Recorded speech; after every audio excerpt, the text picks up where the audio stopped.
En alguna ocasión Gabriel García Márquez dijo que había dos tipos de escritores: aquellos que quisieran ser los únicos escritores en el mundo y recibir toda la atención de la gente, y otros que se preciaban de conocer a otros escritores y de aprender de ellos. Escribía García Márquez a propósito de Julio Cortázar, escritor particularmente generoso.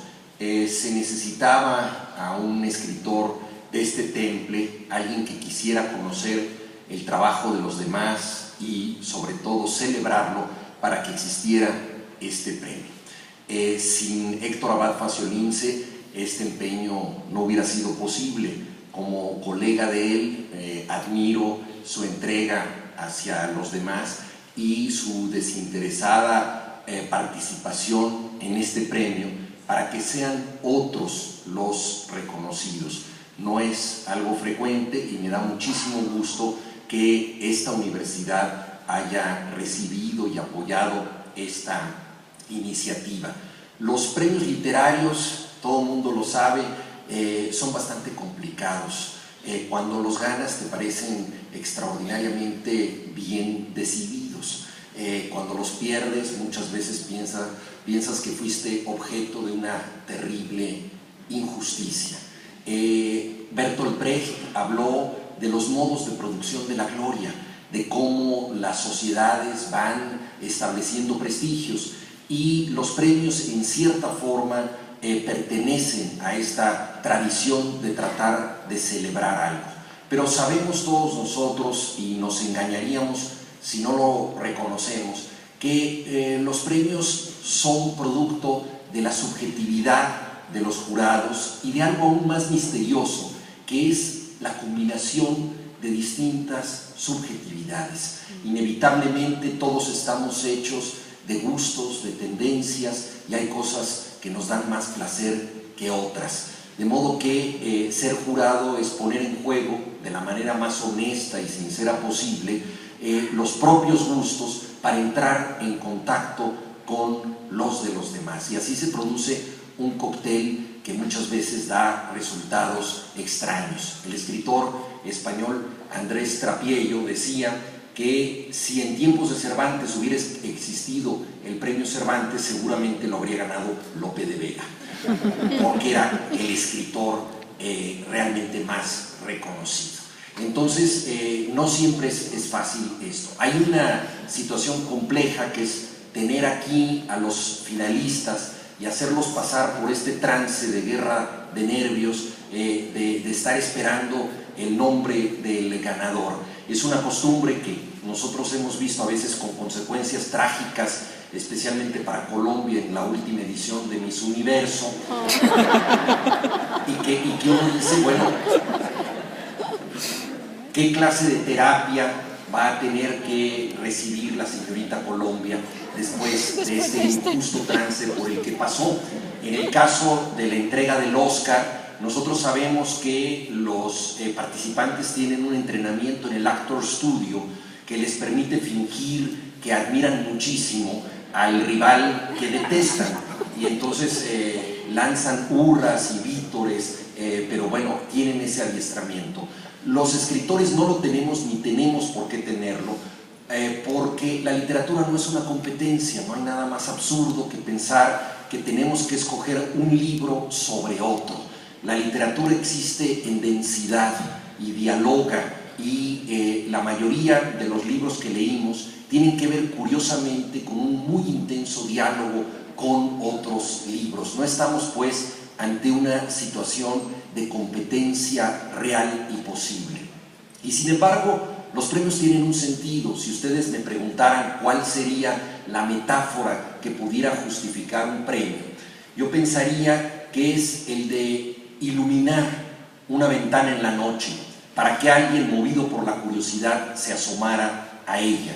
Eso es lo que pretendemos hacer los jurados: iluminar algunas ventanas con los finalistas y quizá iluminar un poco más otra, pero esa ventana no cancela las demás, es simplemente una propuesta, no es otra cosa. Perder premios es algo a lo que estamos acostumbrados los escritores. Estadísticamente es mucho más lo que perdemos que lo que ganamos en este oficio. Recientemente yo tuve la suerte de participar en Bogotá como finalista en un cotejo muy parecido a este de premios a libros de cuentos. Es un premio que lleva el nombre de Gabriel García Márquez y que destaca a autores de muy distintos países. 5 finalistas viajamos de distintos lugares para reunirnos en el Teatro Colón.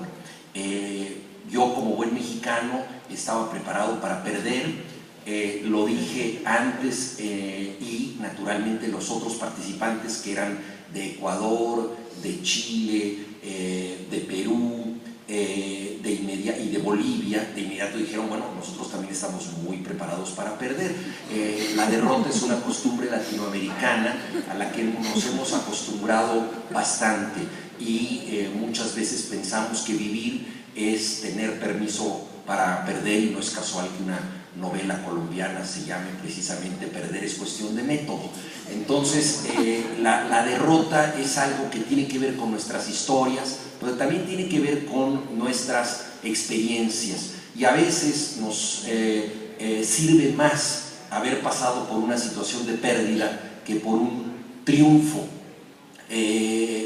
Chekhov dejó un apunte para un cuento que me parece importante recordar en este momento. Es un cuento que no llegó a escribir y que de manera muy sucinta ahonda en un misterio humano que dice: un hombre va al casino, gana una fortuna y luego se suicida. Aparentemente uno pensaría que el triunfo, el dinero, el éxito es necesariamente algo bueno, y sin embargo en un hombre eso puede disparar una serie de sensaciones revueltas, adversas, y llevarlo al suicidio. La literatura está hecha de eso, de caídas, de roces, de fisuras. Y nosotros en este premio nos encontramos ante el predicamento de tener que decidir ante libros en donde nosotros hubiéramos deseado pues que todos ganen. Realmente era una sensación que tuvimos en la lectura de la primer corte de finalistas, obras muy diversas, difíciles de equiparar, y luego en los 4 finalistas. Originalmente iban a ser 3, pero decidimos que fueran 4 para honrar la riqueza del premio y para tratar de ser un poco más fieles a la variedad de textos que debíamos discutir.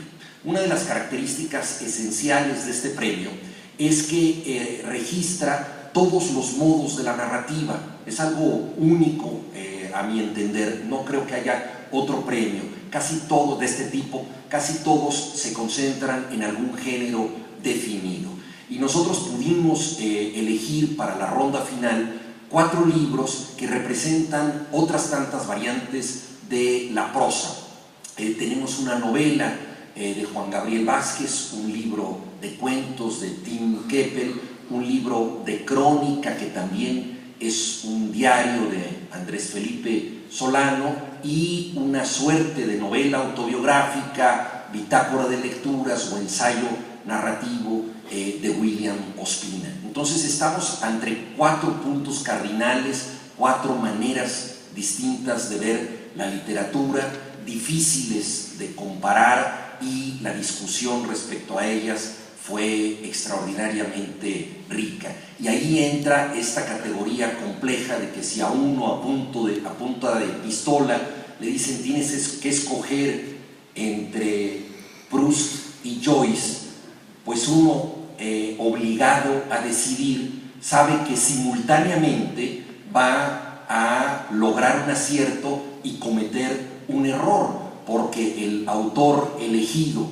será necesariamente muy bueno y el excluido también será muy bueno, y eso será injusto. Fue un poco el predicamento que nosotros tuvimos ya en la fase final. ¿Cómo comparar un vasto fresco histórico como el de Juan Gabriel Vázquez, narrado desde el presente, que indaga momentos insondables y al mismo tiempo inolvidables de la historia colombiana, como el asesinato de Jorge Eliezer Gaitán, y luego también la novela se ocupa del caso de Uribe, una novela que recupera la historia de Colombia y sobre todo reflexiona sobre la manera de indagarla desde el presente.